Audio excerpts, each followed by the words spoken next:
Nehemiah chapter 11. Now the leaders of the people lived in Jerusalem, and the rest of the people cast lots to bring 1 out of 10 to live in Jerusalem the holy city, while 9 out of 10 remained in the other towns. And the people blessed all the men who willingly offered to live in Jerusalem. These are the chiefs of the province who lived in Jerusalem, but in the towns of Judah everyone lived on his property in their towns: Israel, the priests, the Levites, the temple servants, and the descendants of Solomon's servants. And in Jerusalem lived certain of the sons of Judah and of the sons of Benjamin. Of the sons of Judah, Athaiah the son of Uzziah, son of Zechariah, son of Amariah, son of Shephatiah, son of Mahalalel, of the sons of Perez, and Maaseiah the son of Baruch, son of Colhose, son of Haziah, son of Adiah, son of Joarib, son of Zechariah, son of the Shilonite. All the sons of Perez who lived in Jerusalem were 468 valiant men. And these are the sons of Benjamin: Sallu the son of Meshullam, son of Joed, son of Pedaiah, son of Kaliah, son of Maaseiah, son of Ithiel, son of Jeshiah, and his brothers, men of valour, 928. Joel the son of Zichri was their overseer, and Judah the son of Hasenuah was second over the city. Of the priests, Jediah the son of Joarib, Jachin, Sariah the son of Hilkiah, son of Meshullam, son of Zadok, son of Merioth, son of Ahitub, ruler of the house of God, and their brothers who did the work of the house, 822.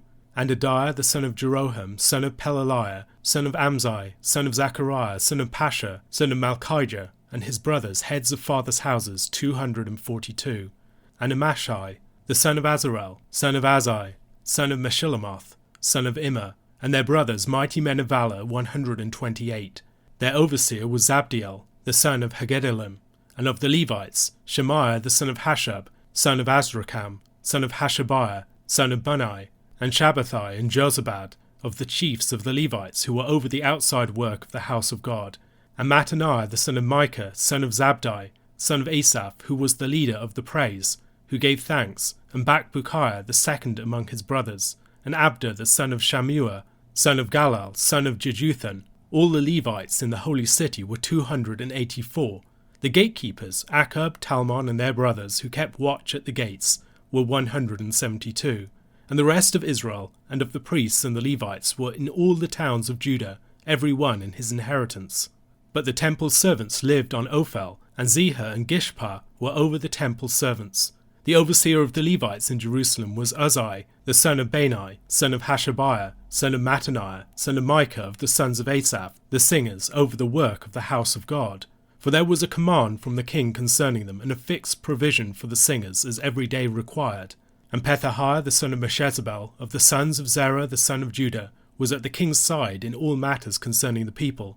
And as for the villages with their fields, some of the people of Judah lived in Kiriath Arba and its villages, and in Dibon and its villages, and in Jekabzeel and its villages, and in Jeshua, and in Moleda and Beth-Pelet, in Hazar Shual, in Beersheba and its villages, in Ziklag, in Mekona and its villages, in En-Rimmon, in Zorah, in Jarmuth, Zanoah, Adullam and their villages, Lachish and its fields, and Azekah and its villages. So they encamped from Beersheba to the valley of Hinnom.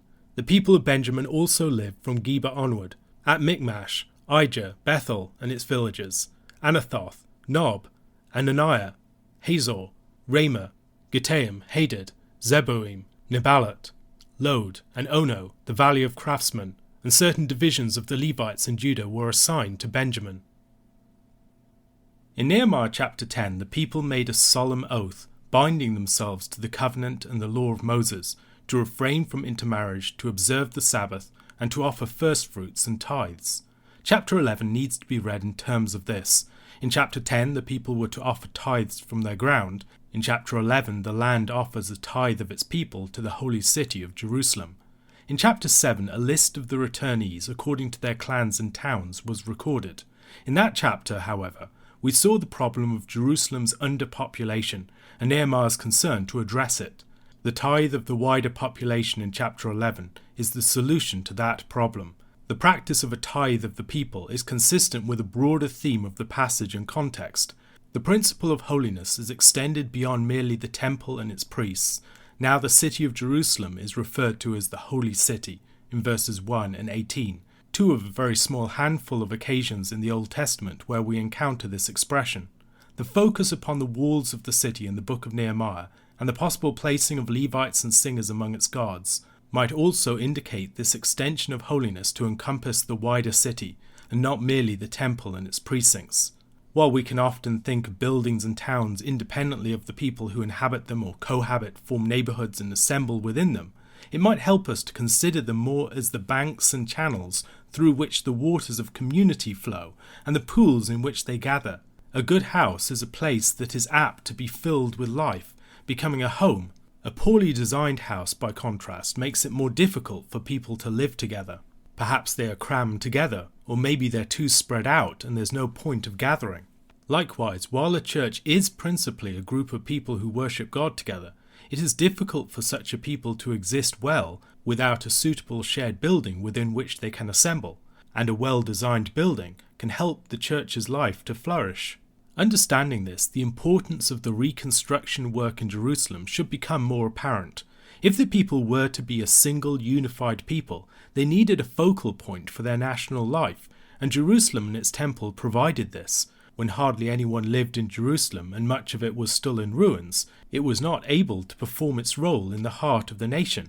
Devoting 1/10 of their population to Jerusalem, submitting to rulers in Jerusalem, and ascending to Jerusalem for the various feasts would all strengthen the people's sense of being one. The tithe of the people to be brought into Jerusalem was selected by lot, but the people also volunteered themselves. Perhaps the lots selected certain clans and families among the people to provide the inhabitants of Jerusalem from among their ranks, and then subgroups within those groups volunteered themselves to make up the required numbers.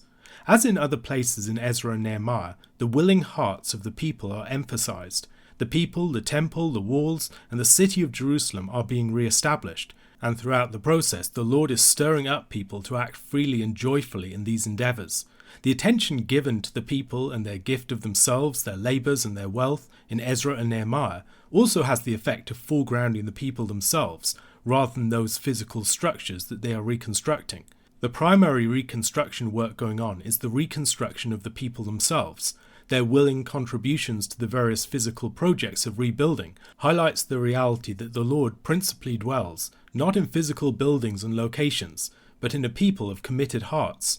In prophets like Ezekiel and Jeremiah, the return from exile is related to themes of renewed and cleansed hearts, a sort of initial form of the new covenant. While Jerusalem and its temples seem much diminished from their former glories under Solomon, there is a new sort of glory being established here, something prophesied in Zechariah, for instance. While the glory is less visible, it is now more extensive. There are many similarities between this list and that of 1 Chronicles chapter 9, with many shared names. However, the differences are considerable. Most scholars believe the lists to be independent of each other, but Andrew Steinman takes a different position. He writes, "There is another solution that is apparent if one simply pays attention to what each list claims to be. The list in 1 Chronicles is a list of peoples who lived on their ancestral property, especially those who lived in Jerusalem. The list in Nehemiah is less comprehensive, however. It claims to be a list only of the heads of the province who lived in Jerusalem. The list in Nehemiah is shorter because it does not claim to be a list of all the people, but only of the heads of the province, probably a list of minor officials. Other people are not named, but are counted in the numbers in this list. Of the peoples settled in Jerusalem, companies of priests and Levites with their families and other associates make up the best part of half of their number, with priest clans accounting for about 40%. We can imagine that the temple would have dominated Jerusalem's life at this time. The entire number of the persons enumerated in chapter 11 is 3,044, 1/10 of the total of the persons numbered in chapter 7, without the slaves and those ineligible due to uncertain ancestry. That number came to 30,447. The numbering of the people here is probably an indication of the holy purpose to which they are being appointed. They are a holy people within a holy city. The remainder of the chapter lists various settlements of Judahites and Benjaminites, giving the hearer a sense of the scope of their resettlement of the land. The scope of their resettlement implied by these verses seems to exceed the scope of the Persian province of Judah, perhaps alerting us to the fact that returnees could be found throughout the region of Judah's pre-exilic territory, not merely in Judah's now shrunken borders. A question to consider: Where else in the Old Testament do we have indications of the greater extension of the principle of holiness to include the whole city and also its people?